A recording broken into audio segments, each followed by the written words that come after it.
with Politics and Prose. We're live with Jason Bogue, Chiyuma Elliott, Matthew Lee Erlbach, David Kippen, and Tess Taylor, discussing their latest titles and the question, do we need a cultural New Deal? Look for the links posted in the chat to purchase their books directly from Politics and Prose. If you have a question for our panel, use the Q&A feature found at the bottom of your screen. We'll try to get to everyone's questions in the latter portion of the discussion, though we apologize in advance if we run short on time. And before we get started, we do want to thank all of you out there for joining us. We're really grateful to our family of loyal customers who keep our business and our spirits afloat. It's my pleasure to introduce this conversation. In this conversation, our panelists discuss the legacy of the New Deal and their hopes for a new Deal, with questions like, can the literary and arts community muster a similar sense of solidarity in the 21st century? What new forms might a cultural New Deal take now? How could we create a more just and inclusive project for artists in the 21st century? Our talented panel includes Jason Bogue, a journalist and the author of The Deep End, the literary scene in the Great Depression and today. He has written about authors in times of economic turmoil for LitHub, The Believer, Salon, NPR Books, and the LA Review of Books. Chiyuma Elliott, poet and literary scholar whose work focuses on contemporary African-American literature and on 1920s and 1930s America, including the New Deal and the Harlem Renaissance. She is an assistant professor of African-American studies at the University of California, Berkeley. Matthew Lee Erlbach is a writer, actor, and labor activist from Chicago and New York. He has written for shows on Netflix, Showtime, Nickelodeon, MTV, and WWE. As a playwright, his work has appeared off-Broadway, regionally, and at Steppenwolf. A co-founder and director of government affairs and public policy for Be an Arts Hero and Arts Workers United, he has received support from the National Endowment for the Arts, Lawrence Hatcher Foundation, Elizabeth F. Cheney Foundation, Puffin Foundation, and is a Humanitas New Voices recipient. David Kippen's books include Dear Los Angeles, The City in Diaries and Letters, 1542 through 2018, and soon, Dear California. For 5 years, the NEA's Director of Literature, he teaches at UCLA and runs Libros Schmibros, the nonprofit lending library he founded 10 years ago. His work has appeared in the New York Times, Alta, and the LA Times, where his May 20th feature helped gin up interest in reinventing the Federal Writers Project. And Tess Taylor's most recent book of poems, Riff Zone, was named one of the best books of the year by the Boston Globe. Taylor's third book, Last West, is a hybrid photo and poetry book retracing the steps of Dorothea Lange in California. Revisiting the landscapes where Lange photographed, including the site of Migrant Mother, Taylor documents the uneasy, haunting echoes between past and present. This work appeared as part of the Dorothea Lange Words and Pictures exhibition at MoMA in February of 2020. Taylor is an arts columnist for CNN and has been the on-air poetry reviewer for NPR's All Things Considered for nearly 10 years. On behalf of Politics and Prose, please join me in welcoming Jason Bogue, Chiyuma Elliott, Matthew Lee Erlbach, David Kippen, and Tess Taylor. Thank you all so much. Thank you so much for having us here. And thank you everyone tuning in. Also, those of you who wrote and said, will it be recorded? I want to thank you for tuning into the recording later. We are so excited to be convening this conversation tonight. I come to this work partly by having engaged the legacy of Dorothea Lange, thinking about her for a lot of years, reading her notes, and then going to the places that she photographed in the 30s and 40s. And coming to understand what a rich archive of American record she created, and the way that her work made America legible to Americans. So I also noticed the way that she was funded not by the NEA, but by the Farm Security Administration, a kind of interesting place for an artist to make really land-breaking and groundbreaking work. So partly as we've gotten into this crisis, we've assembled a conversation of a lot of people who are beginning to think, what are the roles that artists can play now in the repair of a moment where America has been in crisis again. And we've assembled ourselves today to begin to talk about both the legacy of the New Deal, how we think about it, and also about contemporary activism that tries to put artists at the center of repair. So the first thing that I wanted to do tonight, while I'm sort of moderating this part of the conversation before we get to the Q&A, is let everybody have a second to introduce their connection to the New Deal and to the labor movement. So Chai, will you kick us off and we'll just introduce how we came to be in this conversation today? Absolutely, thank you, Tess. It's so exciting to be here. So my job on the panel tonight is to be the New Deal skeptic a little bit, and that is part of why that comes so organically to me is because I'm also such a huge fan. Since I was a teenager reading the WPA States Guides, I'm a professor of African American literature and history, and those are my areas. And while I was getting ready today, I was thinking about all of the really gorgeous New Deal art that's just out in the world, things that I saw as a young person in post offices, in train stations, like these beautiful murals, and also writing by really important Black artists. I pulled something off my shelf, this collection, Go Gator and Muddy the Waters by Zora Neale Hurston, this incredible collection of reporting and folklore. So that is where I come into this conversation. I'll talk about the skepticism piece later, but I'm here as a fan and also as an African-Americanist who is thinking very critically about some of the real troubles with inclusion that the New Deal ran into. So we'll talk about that later. Nice. Jason? Yeah, thank you for having us, Politics and Prose, and for Tess for helping put this all together. It's been a long time coming. Over 10 years ago, 2008, I lost my job at this legal publication I was working at, and I just holed up in a library, New York University library for a while. And I just started reading books and dispatches and magazines from the Great Depression because it felt like we were in something really big at the time, and we were. But I don't think as big as where we are now. And I read in this book, New York Panorama, which was written as part of the New Deal, as one of the projects that put writers back to work. And they said, a few writers who starved it out until fame reached their garrets have been memorialized in many romantic biography sketches. But for the many who are forced by want to abandon their literary aims, no record exists. And I felt that spoke to me, and I just wanted to help bring some of those voices up that have no record anymore because of that, after we emerged from that dark period. So I've just spent the last decade kind of reading these old books and trying to bring back both the words that they wrote and the spirit of solidarity that they shared. And you've done that in this beautiful book about the writers who were helped by the Federal Writers Project in the 30s, which is available. And David. Here I am holding The Deep End, this amazing book. Well, I've been in the tank for the Federal Writers Project and its American guides since I read the introduction to Thomas Pynchon's Slow Learner, in which he talks about all the great stuff that he cribbed from them in his work. And later on, when I was director of literature at the NEA, I midwifed a program called The Big Read, which privately I thought of as the best thing, or I wanted to make it the best thing that America had done for readers and writers since the Federal Writers Project. And then I came home to Southern California and had the opportunity to write introductions to guides, original WPA guides for UC Press, which are also, I think, available from the wonderful Politics and Prose, where I spent countless happy days during my NEA years. And then last spring, as things were getting awful, and had already been fairly awful for readers and writers already, and journalists, heaven knows, which I was for years at the San Francisco Chronicle, it occurred to me that literary America had been up this creek before. And the way we got ourselves out of it, at least one of the ways, was with the creation of this wonderful program, the Federal Writers Project.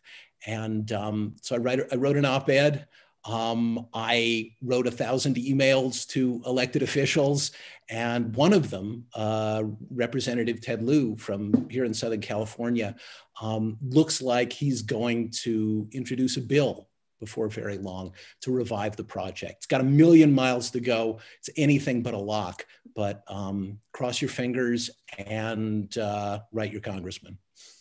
So one of the things that I often discover, I'm gonna just, when I'm working with Dorothea Lange, is that people don't realize that her photos are available for free because they were that they belong to America now, and that they're sort of at the Library of Congress and that anyone can use them. One of the things I wanted to have you do is just break it down in case there's somebody in the audience. What is the Federal Writers Project? What did it do? Is that on me? That's on you. Oh, what an honor. Federal Writers Project was introduced in 1935 because as Harry Hopkins, the guy who ran the WPA, the Works Progress Administration, the New Deal, effectively, for Franklin Roosevelt, said, artists have to eat too, don't they? And writers, at least on good days, even journalists, I like to think, are artists. And so over the 8 years until it was red baited out of existence in 1939, and sort of reverted to the states to publish the rest of the guides, the Federal Writers Project employed 7 or 8 or even 10,000 writers, and they created many things. The thing that they're most famous for is these. I have nowhere near all of them, but there were guides to all 48 states, many American cities. Nobody expected these things to be hits. The intent was to create jobs, as with everything to do with the WPA. But then a couple of years into it, they started to come out, these guidebooks to all the states across the country, and people noticed that they were actually good. And so then they realized they had a hit on their hands, and they created guides to all 48 states and then started going with cities. And it was just this amazing opportunity for America to see itself written well about, and for people in all different parts of the country to read about the rest of the country, because today is not the first time in American history when we've been strangers to each other. And along the way, a side benefit, nothing anybody would have anticipated. And if I weren't talking at Politics and Prose right now, I might not even bring this up. But without the Federal Writers Project, we might not have Ralph Ellison, Richard Wright, John Cheever, Saul Bellow, and Zora Neale Hurston, and the list goes on. And for those of us who care about literature, for those of us to whom it matters that America basically had one Nobel Prize winner until 1935, over 35 years, and since then we've had 12. I maintain that the Federal Writers Project, even though Saul Bellow is the only alum who ever won one, I maintain that the project, in creating an appetite among American readers for good American literature, had a lot to do with that. So David is working to bring the Federal Writers Project back. And now let's have Matthew Lee Erbach introduce himself and his amazing work and his connection to this conversation. Thank you, Tess, and thank you, Politics and Prose. I come here as an arts worker, as a playwright and television writer from Chicago and New York, currently living in Los Angeles, 3 artistic and cultural hubs, 3 cities whose states boast some of the largest creative economies in the country. And in New York, it's $120 billion. In Illinois, it's $30 billion. In California, it's over $230 billion. I, in July, stumbled into a line of work I wasn't anticipating, which was writing public policy proposals and becoming a lobbyist. And as David said, you know, getting on the email and phone to contact your representatives can become a full-time job. And so my organization, Be an Arts Hero, did just that. And so what we did was meet with over 60 Senate offices, dozens of House rep offices, and state representatives to, one, push for an extension of FPUC and a 100% Cobra subsidy, which we've recently gotten them through the ARP, but also something called the DAWN Act, Defend Arts Workers Now. And what that does is the federal initiative, and now it's a joint framework with Americans for the Arts, putting creative workers to work proposal. And what it does is it puts an economic floor underneath 5.1 million arts and culture workers across 435 congressional districts, representing 675,000 businesses, driving $877 billion. Arts and culture, the creative economy, generates more money than agriculture and mining combined, $265 billion more than transportation. And yet, we don't have a Department and Secretary of Arts and Culture, which is unconscionable. And what a Department and Secretary of Arts and Culture can do, and one of the things we're advocating for, is the establishment of a DSAC, because what it can do is work with other departments in the government and agencies, and with governors and municipal leaders and mayors all around the country to incentivize growth. One of the things we say is that one of the ways we like to talk about our institutions, just to give an economic sense of what we're talking about. And, you know, where I come from, I am talking about the economics of the creative workforce, because ironically, the arts has a story problem in our country. And so we're trying to rewrite that through the lens of the economic story, because it's right there and it's powerful. And so really quickly, what we're saying is our institutions, our museums, our dance studios, our opera houses, our South by Southwests and Lollapaloozas and Appalachian music festivals are stars. And they ground a highly interdependent local commercial ecosystem that creates or sustains millions of jobs within arts and culture and outside of it: hospitality, tourism, transportation, retail, you name it. And if these institutions implode, that economy goes down with it. State by state, think of the constellation of institutions and arts-related businesses that are driven and are created and are mushroomed by these arts and culture institutions. So we're trying to not only save them, but we're trying to invest more in them so that we can build back better. So that's a little bit of what we've been doing. I mean, today or yesterday in the New York Times, there was a piece about, you know, musicians selling their instruments, you know, who played at the Metropolitan Opera, selling their instruments so they can pay their mortgage, selling their treasured bows. How bad is it for artists in America right now? I think we have sustained something like we're like unemployed at the rate of 60%. I mean, we really have sustained as in a sector some very big losses. And Jason, when you were thinking about those like links between the past and the present, did you feel that the situation for writers is similar now? I felt like, yes, there was a lot of similarities, but I also felt like no one was speaking up about it. I felt like I was personally hiding and not talking about it. I felt like I was ashamed of where I was, and I felt like there was no movement for me. I feel less like that now. I feel like unionization has become a much bigger force. But during the Great Depression, like in April 1935, for instance, if you were in New York City, you would have seen in just that month, there was thousands of biscuit workers protesting. Writers were marching beside them. There were renters protesting. There were newspaper guild people protesting. Everyone was in the streets for months and months and months. And I did not feel back then, and I'm starting to feel it a little bit more now, but I didn't feel that sense of solidarity with all workers kind of being together and working together and saying, yes, we all need help right now. And that voice, those writers expressed that back then. And that's, I think, what gave me the most solace back then. Matthew, did you want to talk about the statistics for arts workers right now in terms of our employment?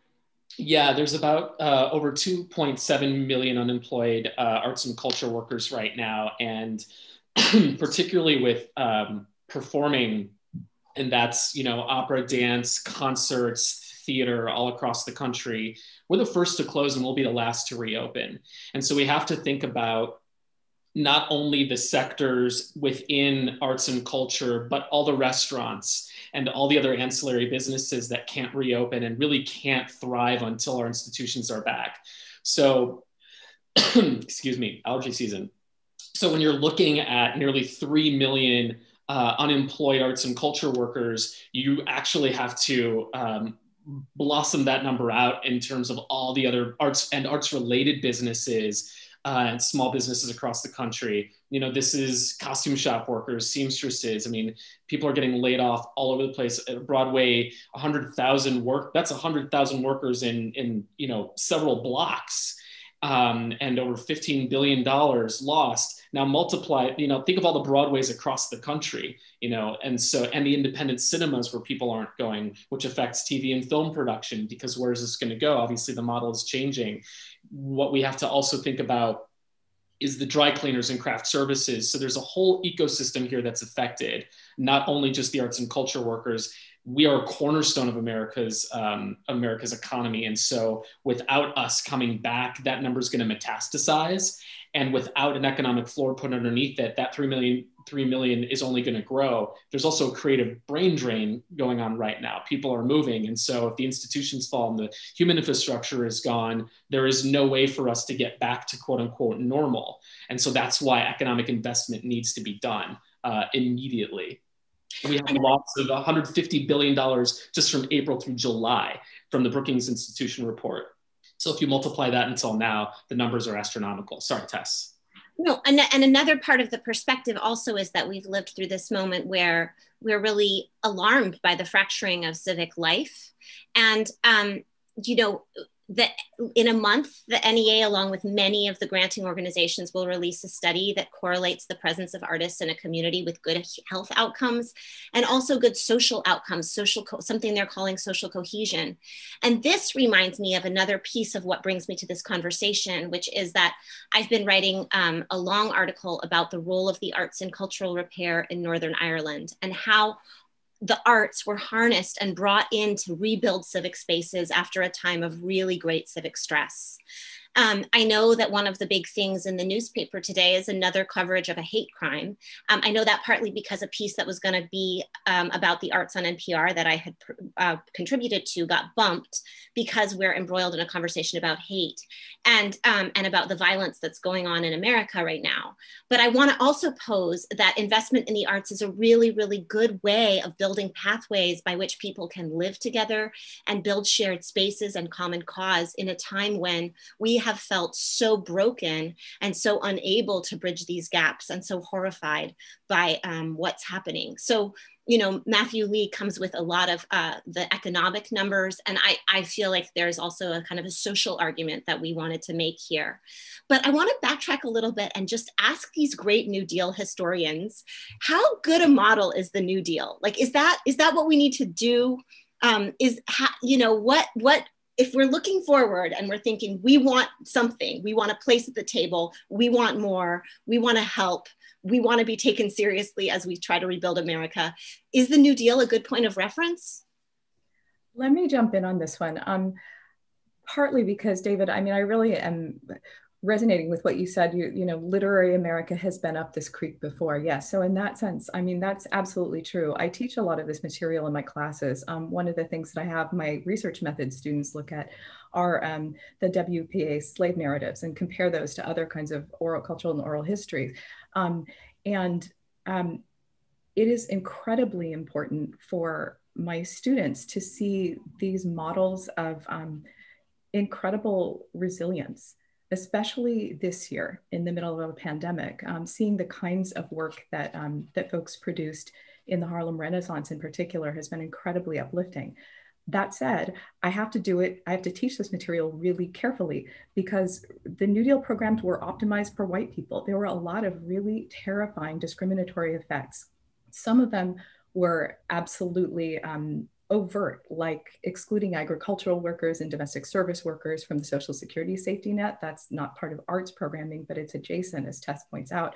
Many of the really exciting arts work that happened during the New Deal were in these unusual kinds of pockets in the Department of Agriculture and various places. The work that I'm doing right now, the scholarly book I'm working on right now, is called The Rural Harlem Renaissance, and it is about primarily the 1920s and the early 1930s, and the change in American society and the ways that Black artists represented rural life.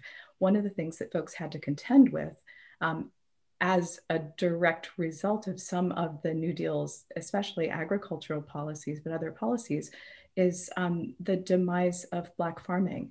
and small farming. There are all kinds of really serious, serious discrimination that happened within the programs that have led to profound and lasting comparative disadvantage. So for me, when I'm looking at this, one of the things I did this morning in thinking about this panel, I went back to David Kennedy's beautiful book, Freedom from Fear, about this era. And one of the things that jumped out at me from the intro is this great quote from FDR, you know, that he said that his goal was, quote, to make a country in which no one is left out, end quote, right? Like, that's our goal. And so having this this kind of model, right? The New Deal's aim for itself, I think, is what we should be trying to emulate when we do this now. And we should also use that yardstick. How inclusive is it? How great is it? I actually see the best inclusion efforts right now coming out of the private sector, coming out of major philanthropies who are pushing huge amounts of money into the economy and have been since almost day one of the pandemic. So that's where my excitement is coming from. That's where I'm seeing what I think are the best structures. Jason, do you want to speak a little bit to the New Deal as a model for what could happen for writers? I think those are great points, Chad. Yeah, and I think it's really important. I mean, at this moment now, as we're just trying to dream it back into existence, we have to start with what we just talked about. Like, we have to start with the fact that most of the people that ran it were white men, and most of those white men were choosing other white men. And the kind of structure that was set up, we don't have to build it that way. And I think we have to remember that and build correctly this time. That said, there was a letter that Richard Wright wrote to Ralph Ellison right before getting his job on the WPA. And he said, I'm working from 9 a.m. to 9 and 10 p.m. at night. And it's a hard grind. I can't do any work. I don't have the time. I can't write. I'm thinking definitely in terms of leaving, but I don't know when. I feel like I'm turning my life into newspaper copy from day to day. And when I look at the future, it looks no better. And it just makes me, it makes me so sad to think like how close we were to losing Richard Wright, like right there, he could have just kept at his kind of rote job, and then maybe got bumped even deeper because it was 1937. It was the heart of the Depression. I mean, a lot of things could have happened to him. And if the program can raise up voices like his, it gave him a year that he needed to write Native Son. If we can give more voices that time, I think that's a really important thing. And we have to, that's what my real hope is for this a new deal. Yeah, one of the things that's really painful, in terms of seeing the legacy of Dorothea Lange is learning that, while she's photographing rural poverty, she's specifically told in Washington to photograph white rural poverty because it's going to be more sympathetic. And that the crisis is really the crisis of white people being poor. And I think that this highlights this place where we stumble again and again, because we'll get into these sort of culture wars around how are we going to value this art? Who's going to get valued?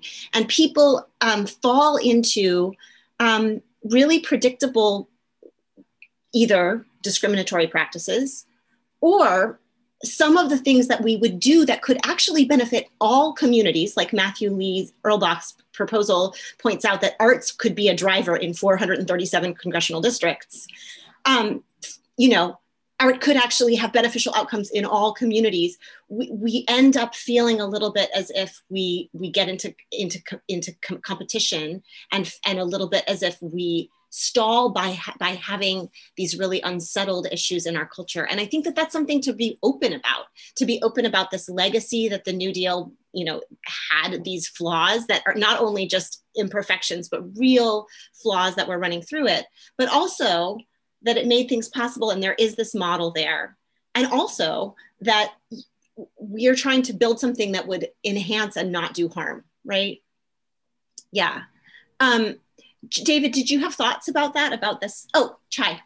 Oh, I just wanted to jump in and see if you'd be willing to just talk a little bit about how this has played out as a powerful force in your own writing. I mean, I know that, you're not here primarily as, speaking as a poet, but this is a period that has been incredibly generative for you as a writer and as a thinker.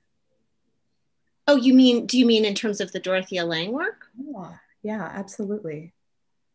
Well, I just felt like that, like going to the places that she went and seeing how much witness she offered, and discovering as I went around California to the places that Dorothea Lange went, which included places in Imperial County where people now are still picking crops and without housing, and homeless shelters there, and shelters for women that were in transit there, as well as encampments in Berkeley, which was the big irony that Dorothea Lange used to leave Berkeley to photograph people living in, provisional housing. And of course, Berkeley, California is full of tents right now. As I did that work, one of the things that was really amazing to me was that when I said that I was coming because I really wanted to look at places that Dorothea Lange had been, everybody knew who she was and everybody wanted to talk about it. And that there was a way in which people understood that Dorothea Lange was an emissary of American dignity. And that in a moment when we often get embroiled in conversations that are incredibly painful, that almost distract us from the outcome of seeing our humanity in one another, was incredibly valuable to me and, deeply moving. And it also made me wish that we could seed humanist endeavor through all kinds of places. I feel like there could be a homeless oral history project in the Bay Area. I feel like there could be really interesting relationships between artists and police forces that would kind of help work on breaking down some of the cultural sites of cultural inequity. Healthcare institutions could certainly use wonderful storytellers.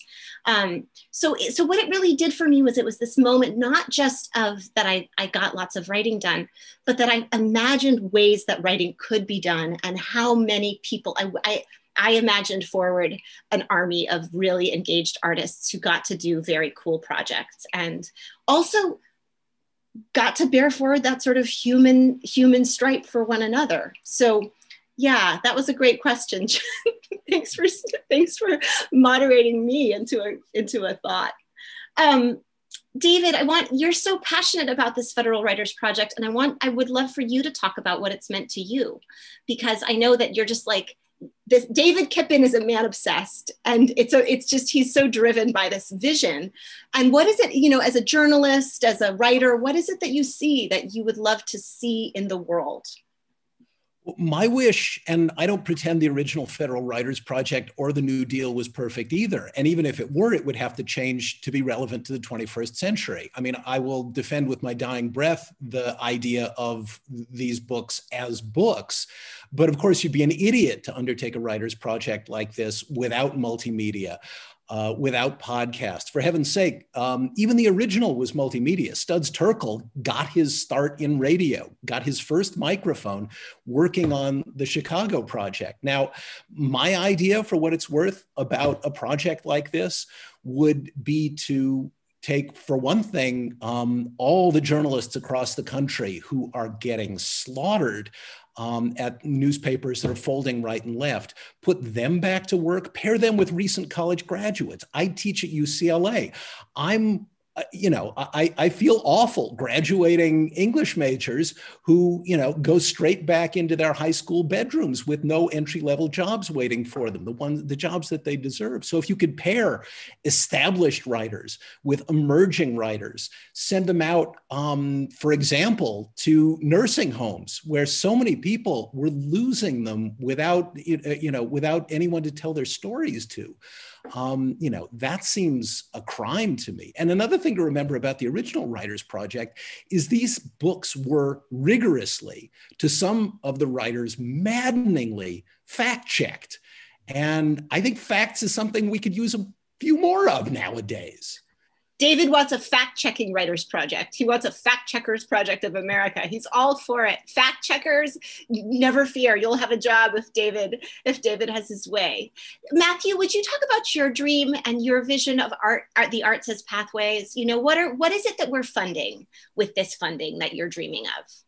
We're funding the American worker. We're funding jobs. We're funding economic investment, and we're arming people with something called a CEDS, a comprehensive economic development strategy, which can empower people to create an economic blueprint in their communities with arts and culture institutions at the center of it. And part of that dream also is making sure that arts and culture isn't extracurricular and luxury in schools, but that it is applied. We learn chemistry and math through the culinary arts, which means that we'll always carry that chemistry and math with us because it's applicable. And it's also reforming and reframing the story of how the arts are taught in schools, again, not just for the social cohesion part, and that's not to diminish the import of that in any way, but it is to say that when you put a violin in a kid's hand, you're opening them up to a trade. I went to a music conservatory. That's a trade school. And we have to look at these classes. There's lots of jobs that can happen if you put a violin in a kid's hand. You're also teaching them civics and social cohesion when they're collaborating on a play. There's lots of different ways that everything is arts and culture, and all subjects can merge in it and intersect. My dream is also to organize everyone from the glass blower in the hot shop in Pittsburgh to the cultural center owner to the legacy museum docent to the actor, arts administrator, stage manager, and zither player, to say you have common ground. Yes, the zither player is often left out of our conversation. But there's so much common ground here because we're all arts workers. We're all arts workers, and we're part of this massive economic driver. And what's happened is we've been cast in a narrative we didn't write about who we are as arts and culture workers. And because of that, it's depressed wages, it's depressed our dignity, and it's depressed the possibility that arts and culture can be integrated into this culture and recognized as the economic driver as it is. But not only that, when we're talking about the New Deal and we're talking about the Harlem Renaissance, the very expression of our democracy is blues, jazz, hip hop, literature, sketch comedy, Broadway, drag. We have to look at not only the fiscal hard power, but the political soft power, the power of our democracy. This expression of America is what is America. And by denying it, we are completely ignoring not only the soul and spirit of this country, but also, again, the economic power that we have, not only here, but across the world. So my dream is recognizing that and making arts and culture workers an economic and legislative priority federally and locally. I love the idea of the arts and culture workers having economic pathways. I think that we've been in this conversation so long where it's a little bit like we're off to the side or something, that we're kind of, the arts have this role where we're a little bit used to being embarrassed. And yet we're not. That you're the one who points out that our GDP is like, we drive the GDP that's growing the fastest. Will you say that fact? And then I want to open us up to questions, because I feel like we've gotten a lot of seeds going, and I know that there's some in the Q&A. Tell us about the arts and culture worker and the arts sector's GDP, because that was amazing. Yeah, we are 4.5% of our GDP. Again, $877 billion. That's more than agriculture and mining combined, $265 billion more than transportation. Our growth rate is 4.16%, nearly double that of the national economy writ large, which is 2.2%. So just knowing that alone is to say, you have to invest, because the jobs multiplier effect and the return on investment is so incredibly large. Yeah, it's not just a tragedy that this guy is selling his bow or his cello, or that all of these artists are out of work. It's actually killing a central part of our economy and a central part of our civic life that needs to be repaired. So I think we've said a lot of good things. I'm so happy to finally be in conversation with you on this stage. Julia, you were going to moderate the Q&A for us. Absolutely. So if you're out there watching and you have a burning question, you can log that in the Q&A feature found at the bottom of your screen. We'll go ahead and start reading out some questions from our audience. One anonymous attendee wants to know, and I'm paraphrasing the question, what the panelists think about how much arts funding goes to education instead of to artists. And they say, for example, the Poetry Foundation has spent much of its funding on arts education and relatively little on grants directly to poets. So they're saying that there's a lot of money being being sent out guised as education, which may seem less threatening than funding going directly to the arts themselves. And if you could respond to that.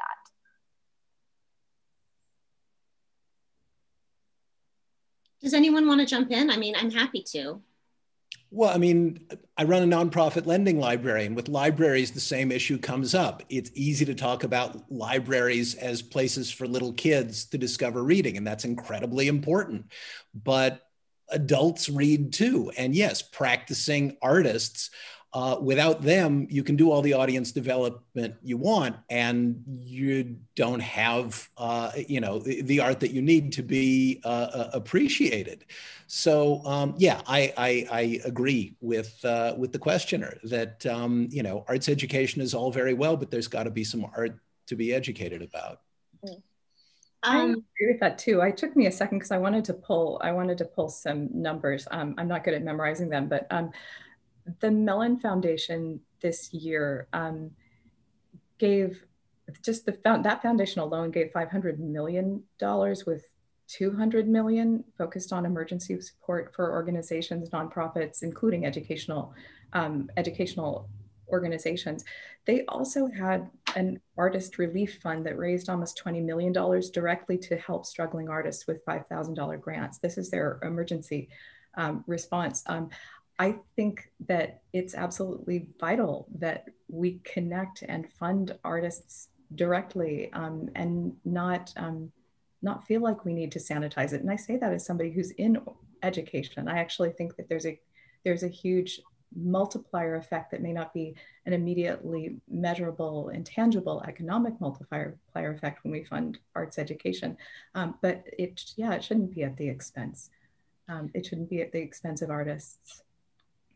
And I also think that part of the question assumes a really small pie where there's a kind of an either or.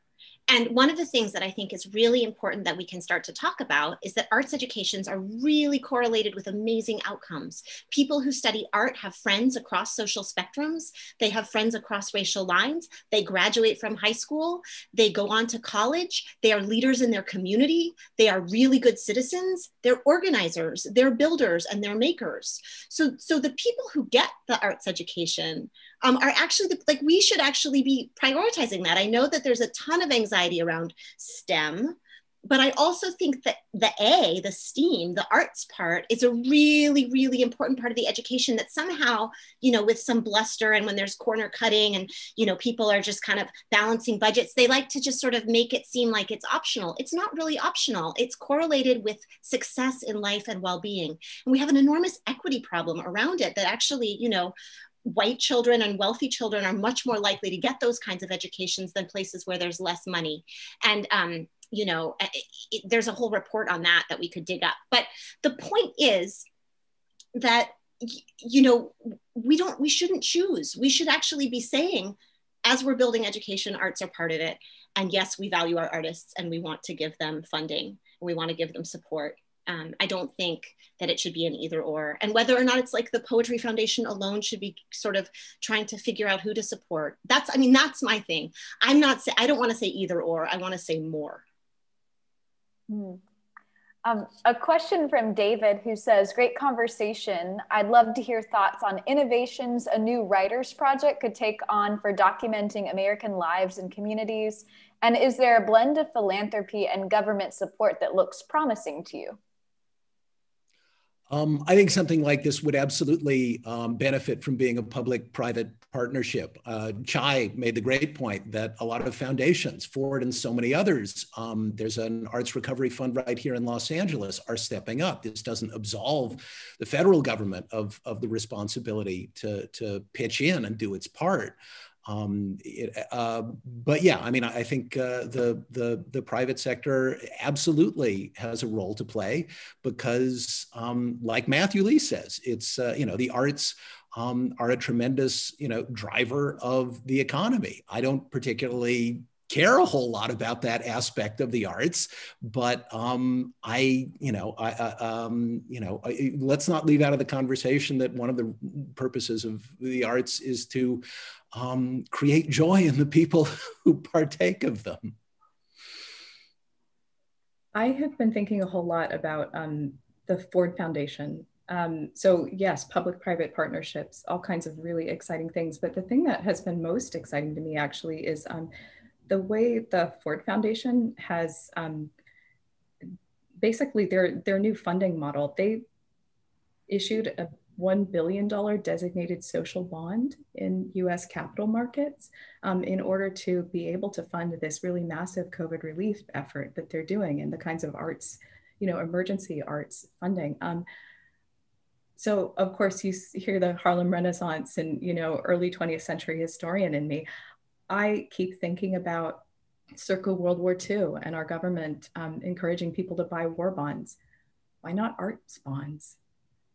Why not use and think really kind of beautifully the way that some of, these really forward-thinking nonprofits are in how we want to fund these things. And also for that element of joy that you're pointing out, David. I mean, it's very painful, I think, for people to see their tax dollars, their money going to projects, things that, and ends that they don't feel copacetic about. I think it's very powerful, or it would potentially be very powerful to be able to express support for the arts by making this kind of proactive funding commitment. There are all these posters that I remember looking at, different points about buy war bonds and the sort of patriotism and sort of expressing it that way. I can see all kinds of really interesting things in that direction as well. It's interesting that I love that idea. I would buy a war bond. I would buy arts bonds immediately. Arts bonds for us. I'm all for it.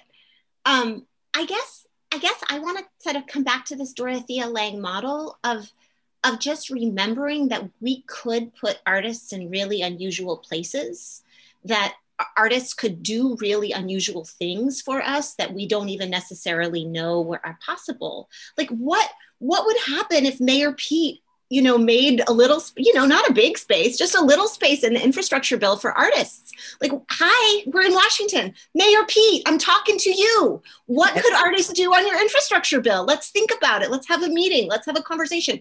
I think that there's this idea that somehow, my son is an amazing violinist. I came up in a girls' chorus that I think has prepared me for life, and certainly taught me that my voice was really important. And in fact, that's what I use as my career. But I also think that there's this way in which we could look for these places where humanists, artists, academics could come into institutions and start healing some of these breaches that are within them, and also make incredibly beautiful things that we're, let's think outside the box. I mean, it can go anywhere from the mural in the post office to bridges to, there's a dead zone between two towns just around the corner from me, between El Cerrito and Richmond.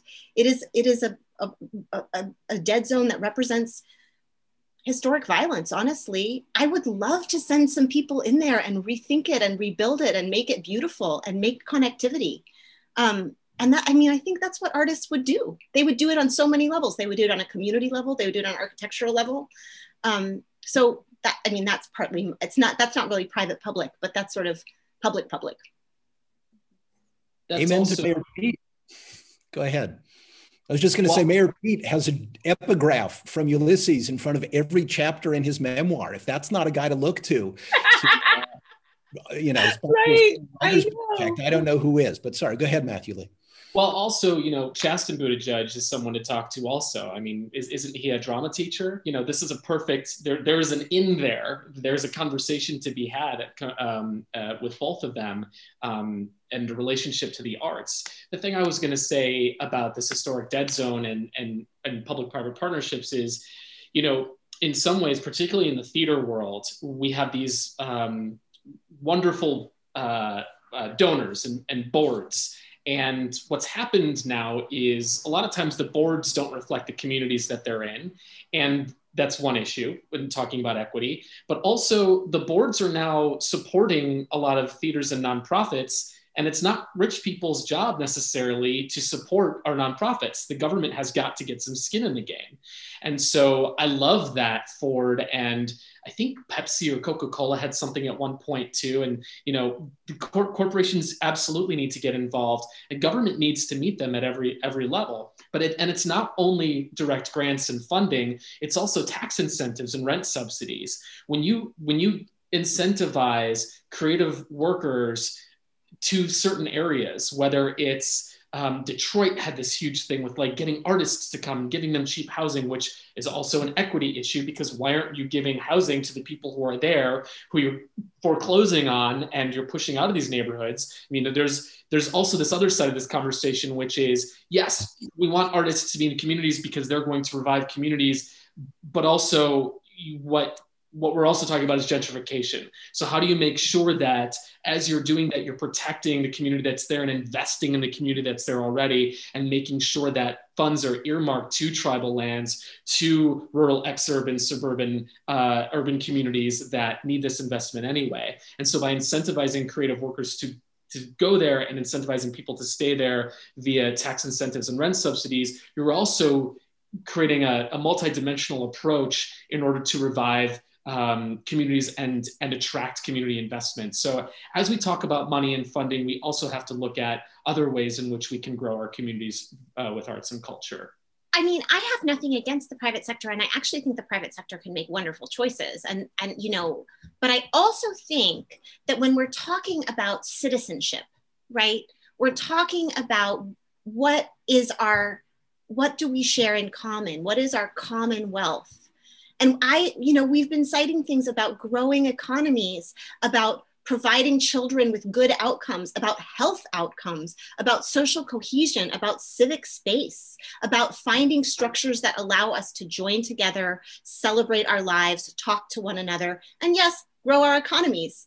And I feel like when we're saying who should have access to that, that's something where we're saying those are good outcomes that we would love to support.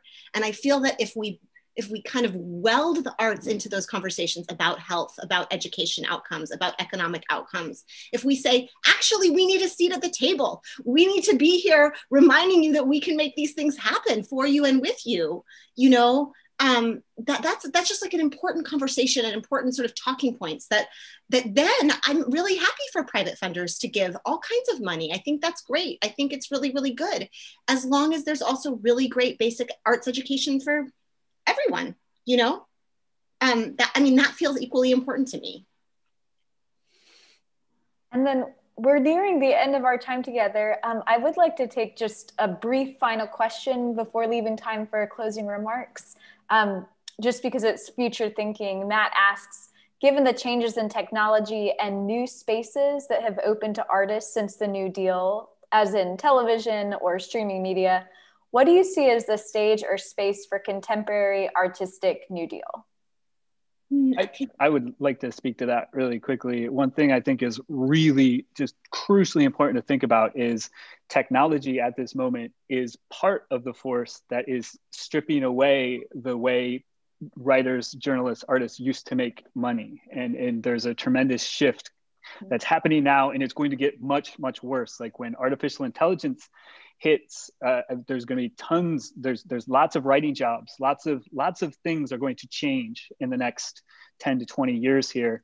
And anything that this program can do to prepare and bring writers and bring artists and bring these young voices into that future rather than letting them get cut out is really important. So I think we need to take these tools seriously and acknowledge what they're doing to the creative economy, and then figure out ways to empower the people that are coming through the program to use them and use them in a more just way. And the question of how we're going to get to be human together is like the big question of the 21st century. Arts workers have worked as in the gig economy, and somebody I was talking to said, if you solve for arts workers, you solve for the entire problem of the 21st century economy right there. But also the question of in what way do we want to have community and be human with one another, and what are we willing to put forward for that? And those are policy questions. I'm not sure they're entirely private sector questions. I think those are civic questions. So, just jumping on what Jason said, does anyone else want to answer that?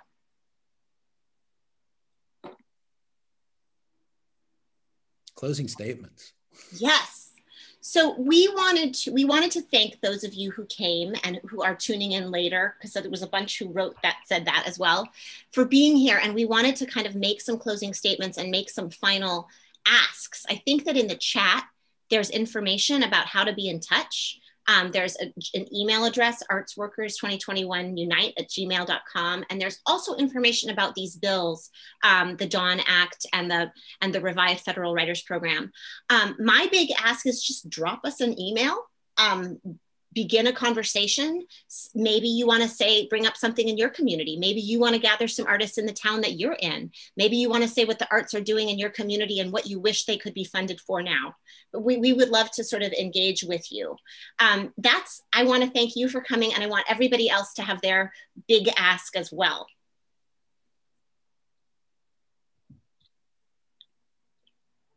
Go, David. Look. To quote Joe Biden, look, on January the 6th, I was sitting right here teaching a class of UCLA students, Ralph Ellison and Saul Bellow, who were great friends, by the way. And out of the corner of my eye, I saw my country coming unglued. And I asked my students to write diaries, and one of them once wrote, "America is a joke." Well, to me, America is not a joke. And I see the need for something, as people saw it 85 years ago, to create a program that would reintroduce the country to itself. And I think the Writers Project can do that. I encourage everybody out there, for one thing, to go to livingnewdeal.org, which is a great aggregator of New Deal sites all across the country, and also to write letters to their congressmen, to their senators, to their news outlets, and read their own WPA guides. If you go to the website of Rowan University, God bless them, in Glassboro, New Jersey, you can find links to every WPA guide in the country. Read your own, quote them, your constituents, to people who care about what you think, and maybe we can make something out of this. David wants to add that if you email us, we will send you the WPA guide for your state. So that's an added incentive, artsworkersunite2021@gmail.com. You can receive the WPA guide for your state and just have that as a point of reference. So Chai, what's your closing remark? It's more of a closing reflection. One of the things that I've been thinking about a lot is this moment, the most interesting moment in physical anthropology class that I took in college. And it was at the point when the professor explained that the moment when Homo sapiens, like when we became ourselves, right? When we became our species, we started doing two things differently. One of them was we started burying our dead. The other was that we started making art. So I think that just reflecting on how constitutive this is and how very inherently human arts making is, I just hope people reflect on that and use that as something to buoy us all up in this really challenging time that we're in. Jason. Yeah, I just want to say the WPA only happened after the stock market crashed in 1929, and it wasn't until 1935 that it happened. That was 5 grueling, hard, painful years for America. And we have a hard road ahead of us, and there's going to be a lot of pain in the next few years. And it's a long road, and we have to go together, and we have to be in the streets just every day, because it didn't happen until they felt like there was actually a revolution, like that this country was going to topple if they didn't do something. And I believe we can get there, but I think there's going to be it's a hard road that's ahead of us still. And artists won't have a seat at the table unless we believe that we belong there, which we do. Matthew. Yeah, art is labor. Art is labor, art is labor. And we need to recognize that art is labor so we can have a seat at the legislative table. My community, the theater community, is broken right now. It cannot go to work. There is no place for us to go to because our businesses are closed. You want us to come back. You want all arts workers to be back in their communities. There's a question here about the NEA. I'm going to paraphrase it, but part of the problem is that we look at the NEA as this arts agency, and David may disagree. The NEA is an economic agency. that specializes in creative industry. Every dollar that goes in that the NEA invests, at least $9 comes back out. You have to look at the creative economy as an investment with a greater return on investment that is going to mushroom its ecosystem. So the thing that I would leave you with is go to beanartshero.com/dawn. This is the Joint Framework for Relief and Recovery. It is a landmark jobs and infrastructure proposal. Talk to your state senators about it, talk to your federal senators about it. We're working on a state initiative to get money from the $350 billion allocation from the American Rescue Plan. But beyond that, this is as close to an Arts New Deal as we have right now. It's a joint framework for relief and recovery that combines the Dawn Act with putting creative workers to work proposal. It is landmark, it's visionary, and it will put creative workers back to work. It will do the very thing that we're all talking about, economic revival and national reconciliation. Thank you all for being here. There were so many people who wrote to me and said they wanted to be in this conversation and part of this conversation. And I take that really seriously because we're all tired of Zoom. And I take it really seriously also because I want this to be a conversation about the future. We've been stuck for many months with COVID, and also in a cycle of real civic unrest for quite some time. Like I said, write to us, send us a note. We will send you all this information, and we'll send you a WPA guide. We wanted to leave you tonight with actually a poem. And the poem is taken from the notebooks of Dorothea Lange. It's her notebooks sort of smashed together across time because this book that I wrote was a collage poem using Dorothea Lange's words and then my notes back to her. But this is really basically all her notes, this little section I'm gonna read. It's in her, as she's going around seeing America, and she's writing notes to self. So we'll just read one poem and send us out on that. Note to self, possible title to hold this soul. Possible title to hold this soil. Note to self, general theme of book, people left stranded by the outwash of industry in America. Note to self, US 99, the splendor and the rest of it. Note young trees. Note poor man's canyon, a subject on the move. Note to self, really do the work.